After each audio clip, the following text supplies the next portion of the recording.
In this episode, Adama Guru hosts Ahmed Traore, PhD, who currently is the Chief Human Capital Officer of Atlantic Financial Group, AFG. He graduated in 2005 from the ESAD program at INPHB in Yamoussoukro, Côte d'Ivoire. Before joining the AFG group, he held several HR leadership positions in various industries, such as banking, tech, agri-food, and textile. Like many remarkable journeys, his included a lot of ups and downs, but with faith and self-confidence, he managed to bounce back and pursue new challenges. At some point of his career, Ahmed decided to leave everything behind to further study in Canada. There, he earned a PhD in Industrial Relations from the University of Montreal, UDM. Throughout the conversation, Ahmed shares the values that have consistently guided him: faith in God and in oneself as an anchor in the storm, resilience as a response to setbacks, and above all, a rare ability to envision the future and forge a path where few dare to go. Today, alongside his wife, he is leading a purpose-driven project that fully embodies this vision: the opening of the first Canadian high school in Côte d'Ivoire, a social, educational, and entrepreneurial initiative. Ahmed Traore's story is a lesson in clarity, commitment, and courage, which may inspire an entire generation. Bienvenue dans Sillon et Vision, le podcast Made in INPHB Alumni, là où les parcours d'hier tracent les routes de demain. Ne voyez pas en cela un podcast, mais plutôt un moment de partage, un moment d'élévation, un moment d'inspiration. Inspiration par les parcours de nos devanciers. Et aujourd'hui, j'ai vraiment le plaisir de recevoir pour ce podcast un alumni 2005, diplômé ESAD, qui aujourd'hui occupe le poste de directeur du capital humain groupe chez AFG Holding. Mesdames et messieurs, nous allons passer un moment avec Ahmed Traoré. Que dis-je? Docteur Ahmed Traoré. Et restez connectés jusqu'à la fin. Bonjour Ahmed. Bonjour Adama. Ben écoute, heureux de t'avoir sur ce plateau. Plaisir partagé. Moment d'échange, de causerie, afin de donner un peu d'inspiration, de motivation à la jeune génération.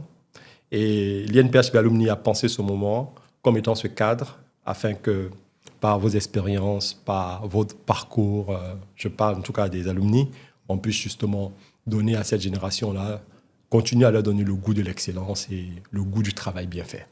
Et donc, c'est vraiment un plaisir de t'avoir là sur ce plateau. Et avec toi, on va refaire le parcours, d'accord, qui nous a emmenés à là, hein, surtout au dernier poste que je viens de citer. Il y a pas plus de 100 jours hein, déjà. Non, dans quelques jours, ça fera 100 jours.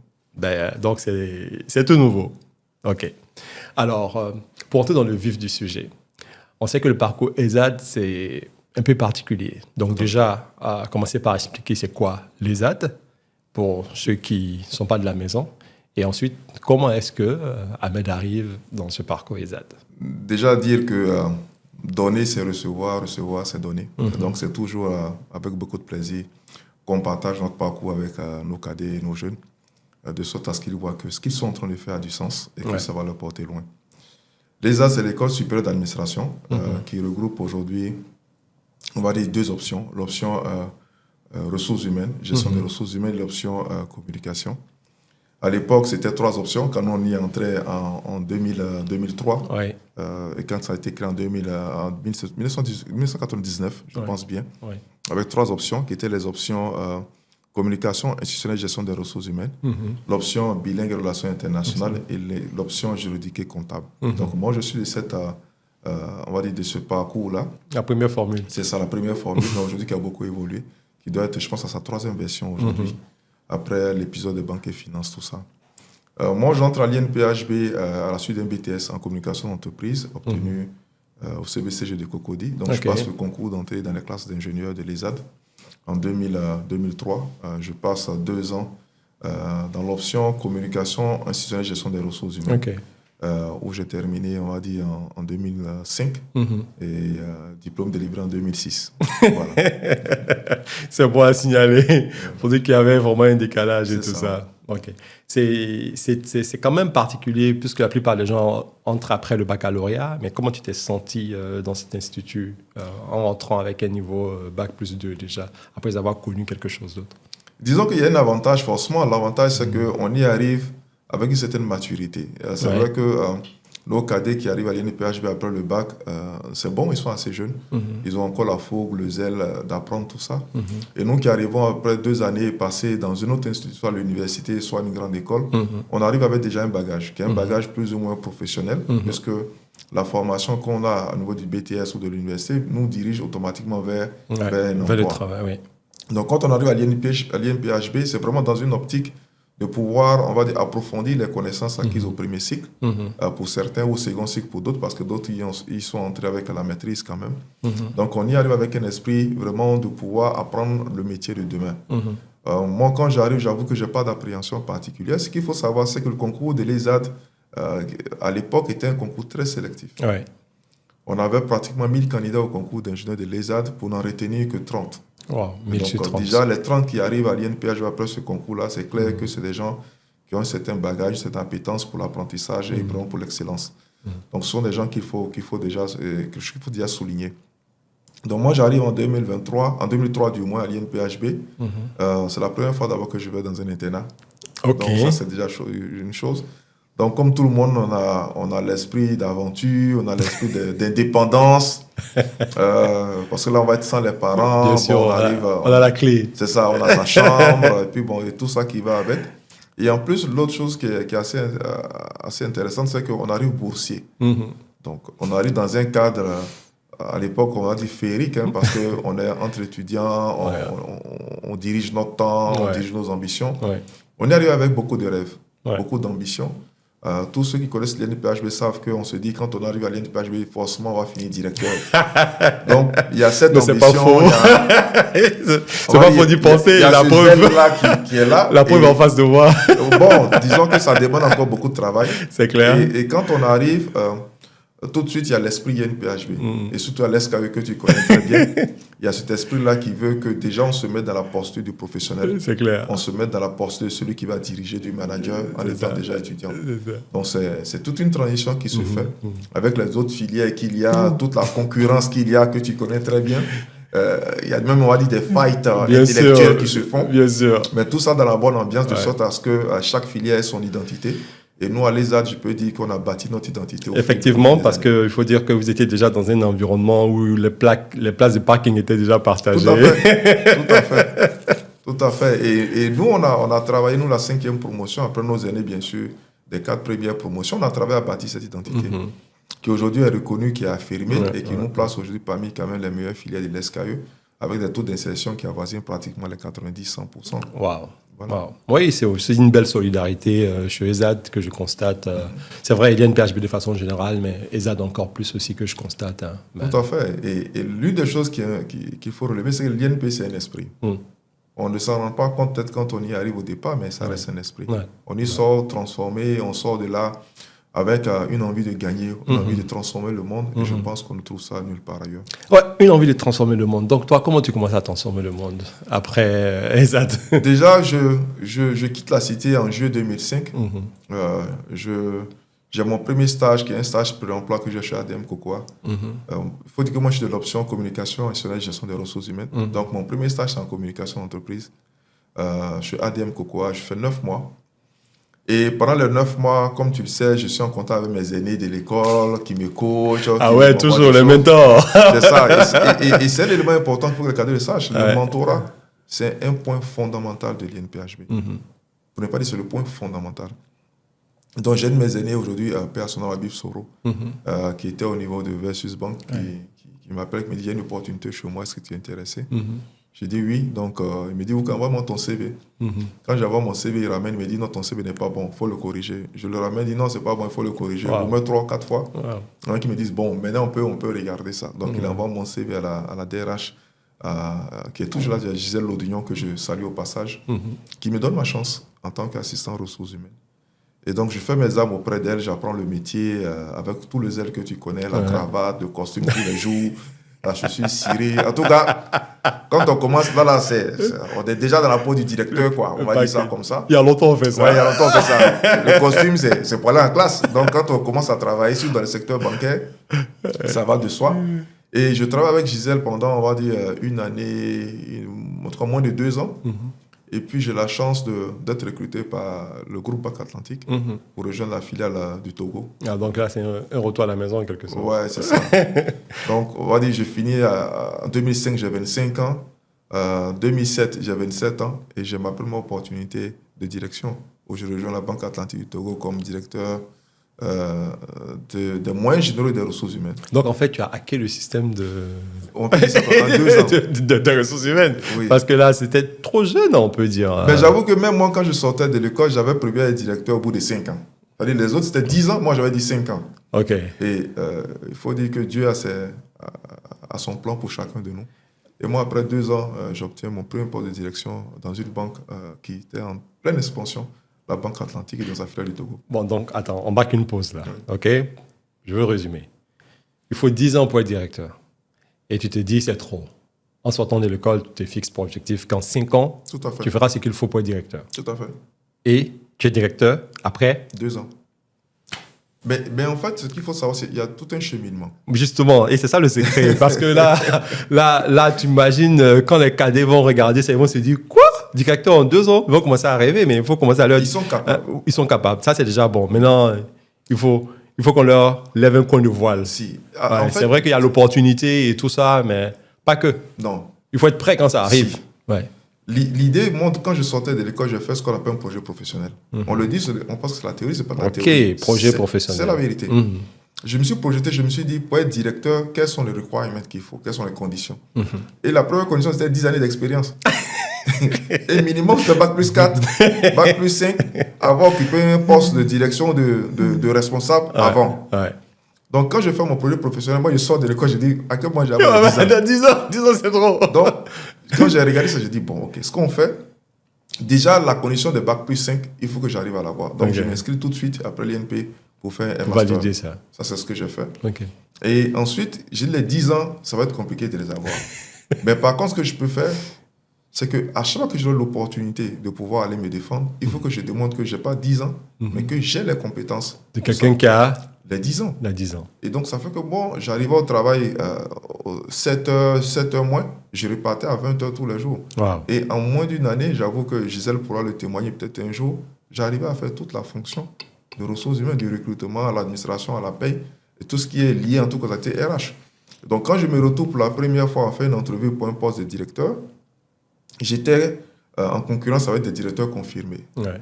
Mais comme tu connais à l'INP, il y a le fermium. Donc, quand on me dit comment on fait le recrutement, j'ai déjà bossé ça il y a longtemps. Comment on fait la formation, les processus, je les connaissais. Donc, du coup, d'un point de vue théorique, j'étais imbattable. On va dire ça comme ça.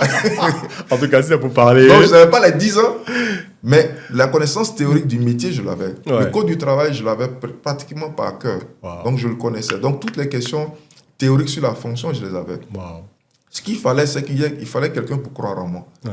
Et c'est là où j'ai rencontré Dr. Iqbal Daouda, qui était à l'époque le directeur des ressources humaines groupe Banque Atlantique, lors d'un séminaire à Dakar. Et à qui j'ai dit, écoute, moi je suis jeune, je vais sur de l'INPHB, donc vraiment, je veux que tu sois mon mentor. Wow. Donc lui, il était basé au Togo à l'époque. Et donc, quand il y a eu l'opportunité, vraiment, il n'a pas hésité à me dire, viens concourir.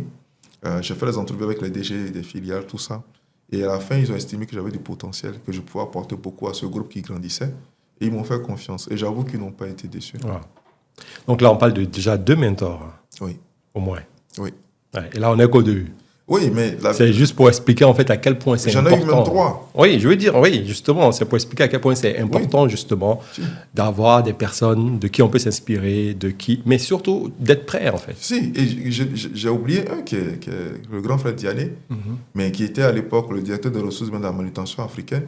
Mais Diané, quand j'avais une question, comment je sors une question RH, tout de suite je l'appelais. Ouais. Je dis, grand frère, comment on fait ça? Donc, il m'explique dans les détails, dans le processus, comment on fait. Donc, quand moi, je dois te l'expliquer, je l'explique comme c'est moi-même qui l'ai fait à 10 ans. Écoute, aujourd'hui, les jeunes appellent ça le growth hacking. Ah, c'est comme ça qu'on fait. C'est le growth hacking que tu as fait. Mais c'est comme ça qu'on fait. Et donc, le mentor, vraiment, il est essentiel. Si on sait l'utiliser, bien sûr. Donc, moi, si tu veux, dans les 2 années après avoir fini l'école, j'avais déjà 3 mentors. Ouais. J'avais un qui était très stratégique, qui était Dr. Gba. J'avais un qui était assez opérationnel, qui était Diané. Et puis, j'avais le mentor de l'attitude qui était Habib Soro, qui était mon mentor.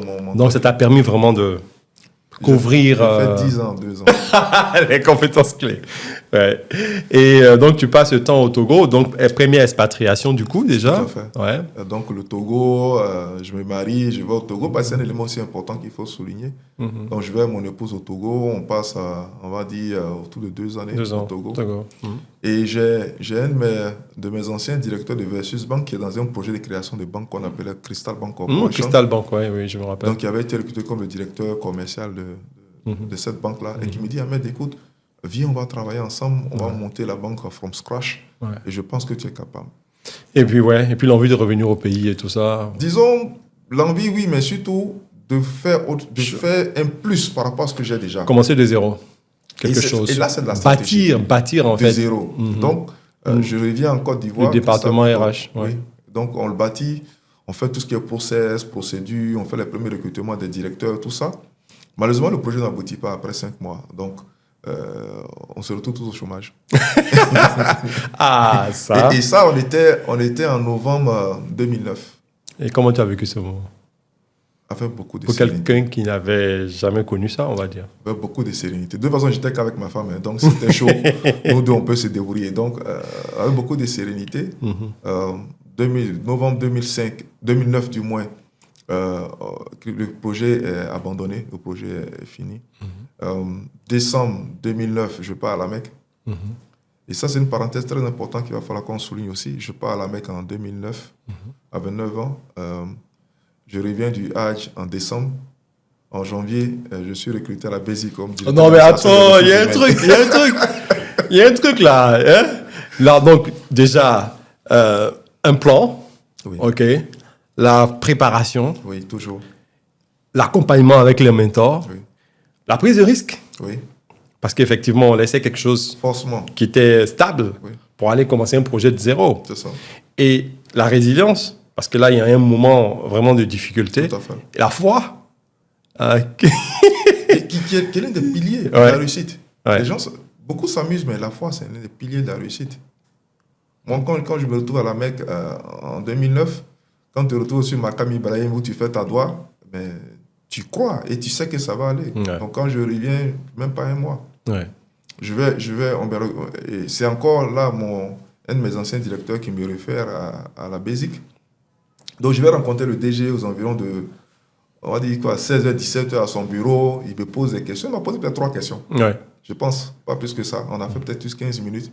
Quand je finis de répondre à ma 3e question, il me dit, bon, tu commences demain. Waouh. Comme ça? Oui. Et j'ai commencé le lendemain. La prise de fonction la plus rapide. 16h, 8h. Mais là, ce qu'il faut retenir ici, et là, c'est vraiment un conseil pour les DRH. À la vérité, si vous avez déjà occupé la fonction, ce n'est pas la technicité qui est la plus importante. Il y a ce petit plus-là, mais qu'on va en parler peut-être une autre fois, qui fait que le manager, le directeur général qui te rencontre, il sait que tu peux ou tu ne peux pas. Non, mais non, pas parler une autre fois. Ce petit plus-là, c'est le secret sauce, c'est ce truc. Un directeur général n'a pas besoin d'un technicien. Il a besoin de quelqu'un sur qui il peut compter. Quelqu'un sur qui il peut fermer les yeux et se dire, ça c'est géré. Ça c'est géré. La fiabilité. C'est ça. S'il a cette réponse, le reste c'est la technicité. Le reste, pense que les 3 questions qu'il a posées, c'était même pas sur les RH. Wow. Sur la capacité de la personne à être fiable. Oui. Être autonome, fiable et loyal. Wow. Ouf. Intéressant, hein? Donc, du coup, tu prends ce nouveau poste qui est encore dans le secteur bancaire. Oui. Donc, ça te fait pas mal de banques, là. C'est ça. La 3e. La 4e, on va dire. Oui, la 4e banque. La 4e banque. Et là, on part from scratch. La banque doit être lancée dans 1 mois. Aucune procédure, aucun contrat, rien du tout.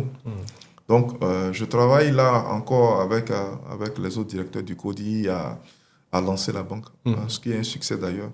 Pendant qu'on lance en même temps, je construis des agences parce que je suis à la fois aussi dans les moyens généraux. Donc on commence à construire des agences, on lance la banque, tout est rapide là. Dieu merci, on réussit encore. à ce niveau. On réussit à lancer la banque. Aujourd'hui, elle est stable. Tout est fait comme il se doit. Aucun redressement fiscal, aucun redressement social. Tout se fait correctement. Et moi, j'avoue que c'est l'une de mes plus grosses expériences.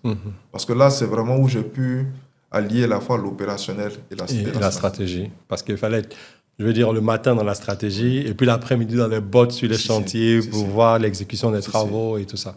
Et ça a été une très belle expérience. J'avoue que j'ai eu la confiance du CODI et du directeur général à l'époque, qui nous a permis de faire de belles choses, parce que j'étais encore jeune. Oui, justement, j'ai une petite question pour cette partie-là. C'est-à-dire que, justement, comment on gère cette position de jeune directeur quand nos interlocuteurs, la plupart du temps, sont des personnes qui sont âgées de peut-être 50 plus, ou voire 10 ans, hein, à minima, et qu'on navigue les CODIR à s'asseoir là dans sa... Bon, j'imagine que ce n'était pas cette corpulence. Non, j'étais tout frêle. Tout frêle, à côté de personnes qu'on pourrait appeler tonton dans une autre vie. Comme on arrive à justement imposer, parce qu'en même temps, le poste est tellement stratégique, on parle de la direction des ressources humaines, d'une banque comme Bézi qui s'est lancée à l'époque, on sait avec quels moyens colossaux aussi la banque venait, avec quelles ambitions.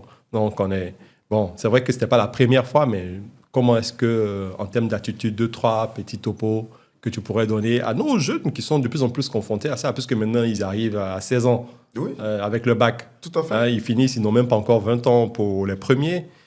Qui font le sécours, et les autres, quand ils finissent, ils ont à peine 21 ans. Disons que la première des choses qu'il faut savoir, on va toujours vous tester, vous challenger sur votre technicité. Ça, c'est clair. Vos collègues vont vous challenger, vos collaborateurs vont vous challenger. Si vous êtes bon sur le côté technique, ce qui va rester, c'est l'attitude qui se gère. Donc, moi, partout où je suis passé, que ce soit à la Banque Atlantique Togo ou à la Basique, j'ai été challengé forcément à mes débuts. Donc, je pense que d'un point de vue technique, je n'avais rien à me reprocher. D'un point de vue comportemental et attitude également, c'est la même chose. Parce que je sais ce que je vaux. Et je le fais valoir partout. Donc, c'est dit que moi, je suis jaloux de mon périmètre. C'est-à-dire que tu as ton périmètre, j'ai mon périmètre. Donc, même si je beau être jeune. Non, mais les questions RH. C'est moi. Une fois qu'on a fixé ça, tout le reste, ça devient la collaboration d'égal à égal, de directeur à directeur. Mais c'est clair qu'on vous challenge dès le départ. Si vous arrivez à relever le défi, en tout cas, sur les questions techniques, vous vous mettez en comité de direction, vous posez une question. Vous commencez à balbutier, c'est fini. En plus d'être jeune. Voilà. Donc, avec un comité de direction, vous êtes capable de challenger, en tout cas, de pouvoir présenter vos sujets. Et l'une des choses, peut-être, qui m'a valu aussi le respect des autres, c'est que je n'étais pas que sur les questions HR. J'étais capable de monter un budget, de lire un budget, de gérer un projet. Donc, sur tous les sujets, j'avais quand même quelque chose à dire. Et ça force le respect. Donc, je vois en fait littéralement l'attitude en T. C'est-à-dire qu'il y avait une lecture horizontale du business et puis une compétence verticale par rapport au sujet. Donc, ce qui fait de toi directement un partenaire que je peux solliciter pour un avis qui n'est pas forcément du domaine des RH. Tout à fait. Et ça, c'est un élément important. Je pense qu'à la Basique, on a mis cela en avant. Et puis, après quand même presque 3 ans, je décide de tout lâcher. Là, c'est la deuxième partie de ma carrière, parce que souvent, je dis ma carrière est divisée en 3 parties. Ouais, et ça, j'imagine, cette deuxième partie, c'est l'envol vers d'autres cieux. Oui, et c'est l'envol vers d'autres cieux, mais ce n'est pas l'envol d'un point de vue social ni financier. Oui, c'était l'envol vers d'autres cieux en termes d'horizon, en termes de lieux et tout ça, et en termes même de trajectoire. Carrément. Parce que quand tu finis ça, tu quittes le pays. 2012, juste après la crise, je pars pour le Canada avec toute ma famille. Je vais pour faire un PhD. Eh oui, d'où le nom docteur, le titre docteur. À l'époque, c'est bizarre. C'est bizarre parce que je quitte un poste de directeur. Non, mais dans une banque, on n'a pas dit... Non, mais en vrai, cette histoire, je me suis toujours posé des questions. Je me suis toujours demandé pourquoi il laisse un poste de directeur dans une banque... avec tout ce que ça comporte comme avantage. Package et tout ça. Et j'ai dit non, moi, je pour aller poursuivre un PhD. Oui. Parce que la vérité, et ça, c'est un conseil que je donne aux jeunes, là où les autres s'arrêtent, c'est là où vous devez commencer. Non, parce qu'on aurait pu se dire, mais bon, tu peux faire ça ici, tu peux faire ça en cours du soir, en truc, avec l'université à Paris. Tout à fait. Chaque 2-3 mois, tu vas pour tes cours et tout ça. Mais pourquoi on va choisir le Canada? Quand vous regardez le ranking en termes de formation dans tout ce qui est sciences sociales, Ok. avec tout ce qui est management, c'est pas l'Europe, Oui, c'est l'Amérique du oui Nord. c'est l'Amérique du Nord. Ouais. Donc moi, quand j'ai regardé, c'est l'Amérique du Nord qui s'est offert à moi. Il y avait les États-Unis, mais comme mon niveau d'anglais n'était pas bon, donc je n'ai pas voulu aller me casser la figure là-bas. J'ai dit, je choisis le Canada. Ouais. Et donc, je fais des demandes d'admission à l'Université de Sherbrooke, Trois-Rivières et puis l'Université de Montréal, qui est quand même aujourd'hui 3e ou 4e Ouais. sur le ranking au Canada. Et puis, je suis admis à l'Université de Montréal et à Trois-Rivières. Donc, je pars à l'Université de Montréal UQAM. pour faire les relations industrielles. Donc c'est l'Université de Québec à Montréal, l'Université de Montréal. Parce qu'il y a là, Oui. parce que souvent il y a une confusion. L'Université de Québec à Montréal fait partie du réseau des universités de Québec. Ok, Mais d'accord. l'Université de Montréal, ça c'est l'Université de C'est ce Montréal que- qu'on appelle l'UDEM. L'UDEM, d'accord. Voilà. Donc je suis à l'UDEM pour faire relations industrielles. Je dis, ça c'est quoi ça encore? Les gens disent, mais lui il a même vraiment les trucs. Hein. Alors que les relations industrielles, c'est une science, on va dire, multidisciplinaire qui étudie le monde du travail dans toutes ses composantes. Ok. Donc, étudier à la fois les acteurs, mais surtout le système et les interrelations entre les acteurs et le système. Ok. Donc, ça va au-delà des ressources humaines. Et comme je voulais embrasser une carrière d'enseignement et de recherche, je me suis dit, ça, c'est bon pour moi. Donc, je fais le PhD, ça me prend 5-6 ans pour le faire. Et Parce ouais. que les gens, on ne fait pas la différence, mais il y a une différence entre le doctorat Et le PhD. Le PhD, vraiment, c'est beaucoup plus de la recherche fondamentale. Et on est vraiment dans l'essence des choses. La philosophie. C'est ça. Et donc, c'est ce que je fais pendant 5-6 ans à l'Université de Montréal. J'ai la chance d'enseigner aussi à l'Université de Montréal et puis à l'Université Saint-Boniface de Winnipeg. Donc, je me prédestine à une carrière d'enseignant. Exactement. Après, celle du gestionnaire des ressources humaines. Et puis, d'autres contingences après rentrent en ligne de compte. Et puis, je décide de rentrer en 2018. Où j'atterris à Land-Sud comme directeur des ressources humaines de la communication, qui est une agence gouvernementale. Oui. Voilà. Oui, qui s'occupe justement de tout ce qui est Télécom. Digitalisation, tout ça. Et qui est un très beau projet d'ailleurs, avec l'époque Ligouv et tout ce qui est fibre optique sur la Côte d'Ivoire. Donc je me dis, je rentre avec l'idée de pouvoir contribuer au développement du pays. Parce que ce qu'il faut savoir, c'est qu'après la crise de 2011, tout le monde a envie de contribuer à la construction du pays. Je sais, c'est vrai, je suis passé par cette phase Voilà. aussi. Et donc- C'est à cette époque aussi que je suis rentré du Togo, où par contre, moi, j'étais après toi. Si. Et donc, je rentre avec l'ambition de pouvoir contribuer. Et donc, je suis allé ensuite pratiquement 3 ans, je pense. Et puis, je me suis décidé de donner une autre orientation encore. Je veux passer à un niveau plus stratégique. Et donc, je passe au groupe Avos, Oui. qui est l'un des plus grands groupes agro-industriels de Côte d'Ivoire. Dans tous les cas, tout le monde connaît. C'est ça, avec Cipra, Coquivoire, Coquivoire, LMCI et autres, comme directeur de ressources humaines groupe. Donc, je suis le premier occupant de la fonction encore qui n'existe pas dans le groupe. Il faut encore bâtir encore à ce niveau-là, tout ce qui est process, procédure. Ouais. On a un autre aîné. On en a beaucoup. Ouais, pas mal, Lambert Aka. Il y a Lambert qui est là-bas. Il y a Florent également qui est aujourd'hui chez Yvogrin. Donc, ils sont tous des aînés aussi. Et donc, je rejoins le groupe. Malheureusement, je ne suis pas dans le groupe. Je fais juste 1 an. Et je redescends au niveau de Vlisco, Côte d'Ivoire, avec les entreprises Uniwax et CFCI, qui sont 2 entreprises de groupe donc pour lesquelles j'ai été DRH Côte d'Ivoire. Alors, ce que je constate, c'est que dans la première partie, il y a eu comme une sorte de cohérence dans le secteur. Oui. Enfin, une sorte de linéarité, banque. C'est ça. Et après, les études de PhD, il y a ensuite technologie, télécom. Après, on est dans l'agro. C'est ça. Après, Textile et mode. Textile et mode. Tu vois. Donc après, c'est quoi? C'est motivé par quoi? Par une envie de découvrir autre chose. Ensuite, de monter aussi dans la fonction. Parce que si vous êtes DRH de banque, c'est bon. Si vous êtes DRH d'agro-industrie, c'est bon. Mais c'est différent. Si vous êtes DRH de textile, c'est différent, carrément. Donc, tu pars de col blanc oui, bien sûr. au col bleu. Ouais. Les problématiques sont complètement différentes. Ouais. Et donc, quand je fais ces expériences... Et c'est là que les relations industrielles interviennent, surtout dans l'agro-industrie. Sincèrement, ça intervient beaucoup. Tout ce qui est négociation collective, approche vraiment collaborative avec les employés jusqu'au plus bas niveau. Mais ça a été super. Et moi, si j'ai une confidence à faire, je dirais que ma plus belle expérience humaine a été à Uniwax. Wow. Ma plus belle expérience humaine a été à Uniwax. Ouais.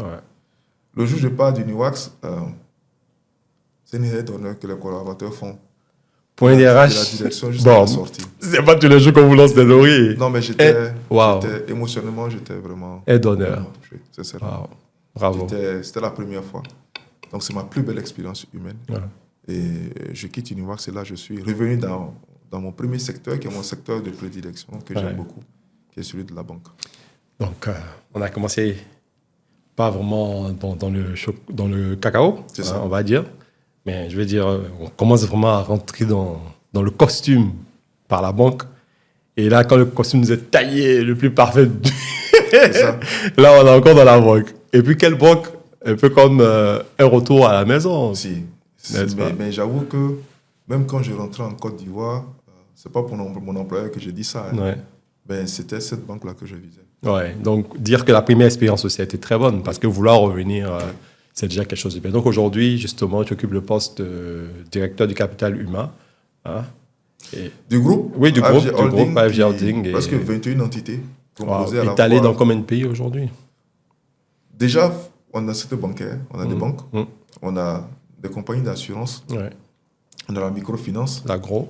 on a un hub technologique. Ouais. Donc, c'est vraiment quelque chose on va dire, Est-ce que finalement, c'est pas en fait un regroupement de tout ce par quoi tu es passé avant? je pense aussi, qui me permet de mieux apprécier là où je suis aujourd'hui. Ouais. Parce que j'ai été à la fois opérationnel, j'ai été stratégique, mais surtout j'ai une vue, on va dire 360, Ouais. pas seulement de la fonction RH, mais de comment fonctionne une entreprise. Mhm.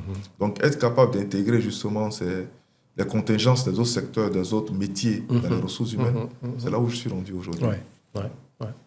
Mais c'est intéressant ça. Et justement, tu feras 100 jours bientôt à ce poste-là. Et quelles sont, je dirais, les problématiques majeures quand on est DCH Group d'un pôle aussi diversifié? Au-delà de ça, nous, on a l'ambition, on n'a même pas l'ambition, on est un groupe panafricain. Mhm. Donc la première problématique, c'est d'être capable de créer de la synergie entre différentes cultures, Mhm. différentes visions Ouais, dans un même groupe. ouais. Le fondateur du groupe, il a une vision extraordinaire. Oui. Donc, il faut être capable de traduire ça déjà. En bas. En résultat. Et quand vous rachetez des banques qui sont dans un autre système et que vous devez justement créer la synergie avec, c'est là toute la beauté du défi. Ouais. Parce que par exemple, vous êtes à Madagascar. Madagascar, Comores, Ouais. île Maurice, pour ne citer que l'océan Indien. Ouais, qui sont culturellement des environnements L'Afrique centrale, on va dire différents le Cameroun, du le nôtre, Gabon, ouais. ok, un peu la Centrafrique aussi. Mhm. Quand on revient en Afrique de l'Ouest, on a la Côte d'Ivoire, on a le Mali, qui sont dans le giron. Donc il y a la microfinance aujourd'hui, on est dans le domaine, dans la zone anglophone, avec Ouais. tout ce qui est Rwanda, Libéria, Sierra Leone, Ouganda. Eh bien, Donc, c'est vraiment... Et ce projet-là, j'avoue que dans la carrière d'un DRH, ouais. c'est vraiment un couronnement. Ouais. Parce que là, on va faire du tout. Mm. On va avoir du culturel, Ouais. on va avoir de la culture, Ouais. on va avoir du management, de la stratégie, de l'opérationnel. Mais surtout, la beauté de tout ça, c'est qu'au cœur, ce sont les hommes. Oui, et puis même la géopolitique, avec les environnements différents, les juridicaux, légaux C'est et ça. tout ça. On ne s'ennuie pas, hein? Dans le J'imagine. On ne s'ennuie pas. Ouais. On ne s'ennuie Ouais, pas. Donc, chapeau. voilà. Chapeau. En tout cas, très beau parcours. Et comme je le dis, c'est surtout impressionnant ta capacité à te projeter, à penser en avant et à accepter de prendre les risques. Tout à fait. À recommencer de zéro, bâtir de zéro avec une nouvelle banque, alors qu'on sait très bien qu'il y a quand même une certaine attrition par rapport aux nouveaux projets. On nous dit ça tout le temps. Hein. On dit attention, on ne sait jamais comment ça peut donner et tout et tout. De tout lâcher pour aller faire 6 années d'études et encore de laisser revenir. Oui. Et parce que même là, ce n'était pas garanti. Non. Il n'y avait rien qui prédestinait à ce que les choses allaient s'arranger. Donc ça, c'est quelque chose qui m'a beaucoup marqué au cours de cette interview-là, de cette discussion que je vois en trame de fond. Et aussi, le sujet que j'aimerais aborder avec toi, c'est aussi ton engagement au niveau sociétal, au niveau de la société même. Parce que ça, on ne le dit pas assez. Et on peut avoir l'impression qu'un polytech il réussit bien sa carrière. Et puis c'est bon. Voilà, parce qu'on a vraiment beaucoup d'exemples de polytech, belle carrière et tout. Mais notre impact aussi se mesure à ce qu'on fait pour les autres. Et tu es président de ESAD, tu as été président, Tout à mais fait. tu es en train de finir ton... Non, Disons que si on veut regarder ça, j'ai été d'abord président de l'AESAD, oui, donc des l'AESAD. étudiants de l'ESAD 2005. J'ai été président de la Professional, Oui, donc de ESAD l'ESAD Pro. Pro, je pense à 2010-2011 par là. Et puis, ça c'est vraiment le côté école. Je suis juste membre. Je pense avoir apporté ce que je pouvais. Je suis scout depuis l'âge de 12 ans. Ah, Voilà. ceci pourrait expliquer cela. Et je suis toujours scout d'ailleurs. Ouais. Scout un jour, scout pour la vie. Scout toujours. Je suis commissaire national des scouts musulmans de Côte d'Ivoire. Ok. Mon mandat finit en août. Voilà, je pense avoir apporté ce que je pouvais aussi. Donc l'engagement sociétal, il est là. C'est le socle aussi. Parce que vous savez, le domaine professionnel, c'est stressant. Et c'est très cartésien, très souvent. Vous avez besoin de faire autre chose en dehors de ça. Et souvent, le domaine communautaire, moi, je le recommande vivement. Mais au-delà de ça, il faut être capable de donner ce qu'on a reçu. Et si vous donnez, vous allez toujours recevoir. Ouais, give back. Donc, pour moi, c'est une façon de dire déjà merci à Dieu pour ce qu'il m'a apporté. Merci à la société aussi pour ce qu'elle a pu faire de moi. Ouais. Et donc, je m'engage chaque fois que je peux, auprès des jeunes surtout. C'est pour ça que je suis encore dans le scoutisme, pour leur apporter ce que j'ai reçu. Mais surtout leur dire une chose, c'est simple. Vous pouvez devenir ce que vous voulez. C'est à vous de décider, de tracer votre sillon, de tracer votre chemin. Tracez vos sillons. Et c'est la vérité. Ça fait vraiment un clin d'œil à ce podcast. Tout à fait. Et ils sont capables. Ouais. Et c'est ce message-là que j'essaie de véhiculer. Moi, je suis, pour la parenthèse rapide, moi, je ne suis pas d'une famille riche. Je ne suis pas d'une famille je ne suis pas né à Cocody ou à 2 plateaux. Moi, je suis d'une famille très, très modeste. Voilà, mon père était mécanicien. Mais mon père, c'était quelqu'un de très cultivé, qui nous a inculqué des valeurs et qui nous a fait comprendre une chose, c'est qu'on ne devient que ce qu'on veut. Et tous mes frères, que ce soit moi et mes frères, c'est ce qu'on a toujours eu comme leitmotiv. Et chacun a pu suivre son chemin. Aujourd'hui, chacun a pu réussir dans le domaine qu'il voulait. Intéressant ça.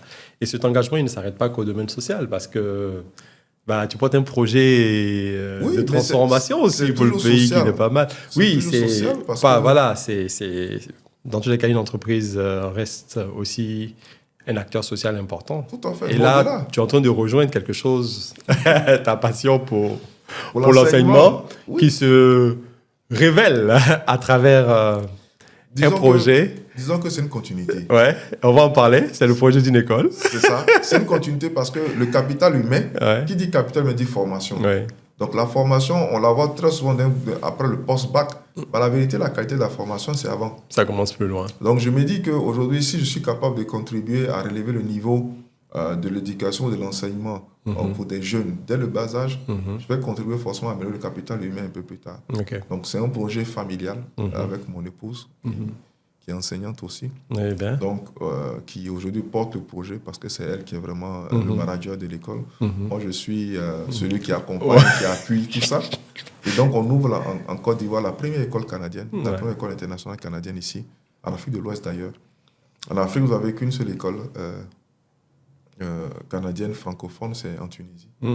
Vous en avez une autre anglophone qui est au Nigeria, et puis nous, on va être celle qui va être ici en Côte d'Ivoire. Donc, en termes même de pédigré, c'est pas rien. Oui. Et le curriculum canadien offre une chose extraordinaire, c'est que l'enfant est au cœur de son développement. Donc, on lui montre comment chercher l'information, comment assembler l'information. Autonome. C'est ça. Le rendre autonome. C'est surtout ça, et ce sont les soft skills. Mais les soft skills, souvent, on les fait quand on arrive en master ou en licence. Or, dans les systèmes canadiens, ils le font déjà depuis le plus bas âge. Donc, nous, c'est ce qu'on veut apporter, c'est ce qu'on veut partager avec les populations ivoiriennes pour que demain on ait parmi nous des Barack Obama, des Bill Gates, des Mark Zuckerberg, parce qu'ils auront appris justement dès le plus bas âge à se projeter, à s'accepter et à être contributeurs de notre communauté. Ouais. La séquence pub est permise, parce que jusque-là, tu n'as pas encore dit le nom de l'école, où c'est situé. L'école internationale canadienne Jacques Cartier. Jacques Cartier, parce que Jacques Cartier est l'explorateur qui a découvert le Canada. Okay. Et on veut être des pionniers dans le domaine ici en Côte d'Ivoire. Donc, des explorateurs. C'est ça. Ok, Jacques Cartier, c'est situé où?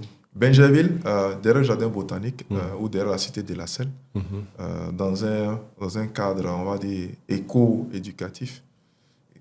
calme, paisible. C'est une école de famille, surtout. C'est surtout ça, une école de famille. Ouais. Voilà. C'est vraiment ça la valeur ajoutée. Si. Une école de famille. Ok. Et en septembre. Nous, en septembre, les inscriptions ont déjà démarré. On attend les parents, on attend les enfants. Tous ceux qui sont dans la zone de Bingerville, Cocody, Angré, jusqu'à la Palmeraie sont les bienvenus. Ils sont dans le sens contre l'embouteillage de toutes les façons. Ils verront la transformation de leurs enfants au bout d'une année. Ok. Bah, voilà, c'est lancé. Et en tout cas, on te souhaite plein de succès pour ce nouveau projet-là. Et te connaissant et ton attachement à l'excellence, on n'a vraiment aucun doute qu'avec madame, vous avez pensé ça de façon, comme on dit, carrée. C'est ça. C'est ça. On est des éducateurs dans l'âme. Donc, on prendra nos élèves comme nos propres enfants. Ouais. Parce qu'on veut surtout, on veut qu'ils soient, en tout cas, dans l'élite de demain. Ouais. Bien dit, bien dit. Alors, on s'achemine vers la fin de cette causerie. Et justement, on a parlé de ces mentors déterminants dans la carrière d'une personne et tout. Et est-ce qu'il y a un conseil que tu as reçu d'un de tes mentors à une époque où tu étais plus jeune et qui a vraiment fait la différence pour toi, qui t'a vraiment suivi et qui t'a inspiré, franchement, pendant longtemps? Ils ont tous une chose de commun, tous mes mentors que j'ai eu. Et je l'ai dit déjà quand je parlais.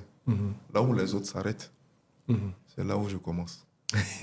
Ouais. Et c'est toute une Là où vision. les autres s'arrêtent, C'est là où je commence. Moi, je me rappelle quand je faisais le PhD en relation du CO en gestion des ressources humaines.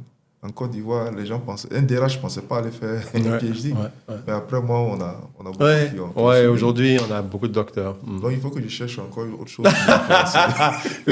L'âme de l'explorateur. C'est ça. Être le pionnier, tracer le chemin. Oui. Ouais. Toujours en quête de dépassement. Ouais. Je pense que c'est ce qui doit nous caractériser.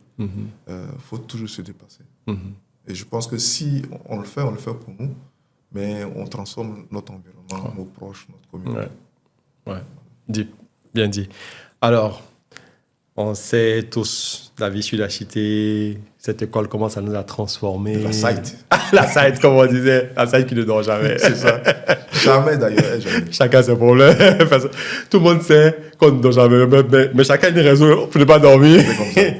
Alors, s'il y a trois mots, en fait, que tu peux retenir de ce moment-là à l'INPHB, j'ai dit bien 3 mots, pas 3 phrases. 3 mots que tu pourrais retenir, ce serait quoi? Ambition. Ambition. À l'INPHB, c'est ce qu'on voit dans l'air, l'ambition. Ouais. Deuxième chose que je dirais, c'est le zèle. Le zèle, ouais. Parce qu'on est des zélés. Dans le bon sens du terme. Ouais. Toujours en fait plus. Et le troisième élément, c'est la spiritualité. Wow. J'avoue que ça nous a beaucoup aidé avec l'AMC, Ouais. les autres avec la GEC. C'était des moments qui nous ont recentrés sur nous-mêmes. Ouais. Et qui nous ont beaucoup aidés par la suite. Ouais. Donc, je pense qu'effectivement, ce point-là est Donc, très ambition, important. On n'en parle pas beaucoup, mais spiritualité. ambition, zèle et spiritualité. C'est parfait. Avant de conclure, on a une boîte ici dans laquelle tu dois tirer une question au choix. Bon, j'espère que ce n'est pas une question bizarre. Pas bizarre. Bon, après t'es DRH, tu peux mettre ton droit de veto. Bon, on va essayer. On va essayer. Mais non, les questions ne sont pas bizarres. Bon. Tadam. Alors, qu'est-ce qu'elle dit cette question? Je te la laisse lire. Peut-être que je vais la modifier comme ça, ce ne sera pas la question que tu t'attends. Ouais, je te laisse la lire. Ouais, vas-y. Donc, quelle a été la plus faible note que vous avez obtenue dans votre cursus et la note la plus élevée? Eh bien, ça, c'est même pas une question compliquée. Non, ce n'est pas compliqué du tout. Ouais. C'est juste que c'est 2005 quand même. Donc, je sais que notre classe, la moyenne de notre classe à l'époque était autour de 15, la moyenne de la classe. La moyenne de la classe. Si. Mais bien disons. On avait beaucoup des de gars compétition. qui sont très calés. Hein. C'était 15, la moyenne de la classe. Et donc, quand je regarde ça, j'essaie de voir la matière où j'avais des difficultés. Je dirais peut-être entre 10 et 12, la plus faible, je pense. Ouais. Puisque moi, j'avais 15 de moyenne. Wow. Donc, si j'avais moins que ça, je ne suis pas très sûr. La plus élevée, ça devait être autour peut-être de 19. Ouais. C'est brillant, hein? Non, le championnat n'était pas facile. Non, mais sérieux, on le dit comme ça, mais ma classe, la 5e promotion CGRH, Mais ils sont tous directeurs. Mais pas demander quelques-uns. Hein. Cédric Ounou, qui est GDZ aujourd'hui, qui a été DRH de Sodeci, Marc Kouakou, qui est chez Orix. Mais c'est toujours des gars brillants. Ouais. Donc, c'est dit que la compétition était là, mais c'était une saine compétition. Mais on arrivait à tenir le niveau de la classe comme ça. La moyenne de la classe était autour de 15. Wow. Et ça, c'est l'une des choses de l'INPHB. Hein. Si vous pensez que vous êtes plus intelligent, derrière village à village. Donc, à un moment donné, ça devient de la saine concurrence et puis on devient les amis pour la vie. Ouais, des frères pour la vie. Voilà. Ouais. Et du coup, si quelqu'un d'autre devait prendre ta place ici, donne-moi 2-3 noms de personnes qu'on devrait inviter au parcours. Brice Parfait beaucoup. Brice Parfait beaucoup, pour moi, est un pur talent. Okay. Il est ESAT juridique comptable 2005. Il est aujourd'hui en Afrique centrale et au Congo. Il est directeur financier, je pense, de la zone. Okay. Mais c'est un pur talent. Ok. Brice Parfait beaucoup, c'est noté. Ensuite Docteur Macon Socrates. Tous les ESAT vont s'attendre à ce nom-là forcément. Parce que. Ok, c'est moi qui fais l'interview. Il n'y a rien à faire. C'est mon alter ego. Il n'y a rien à dire. Et c'est mon frère. Non, il est brillant. On l'attend ici. Il est brillant. Je m'en charge. Il est brillant, honnêtement. Ouais, je l'avoue. Voilà. Donc, je vous dirais Brice Parfait beaucoup, qui est un pur talent pour moi financier. Et Dr Macon Socrates, qui est brillant en termes de RH. Développement RH, j'en ai vu très peu. Ouais.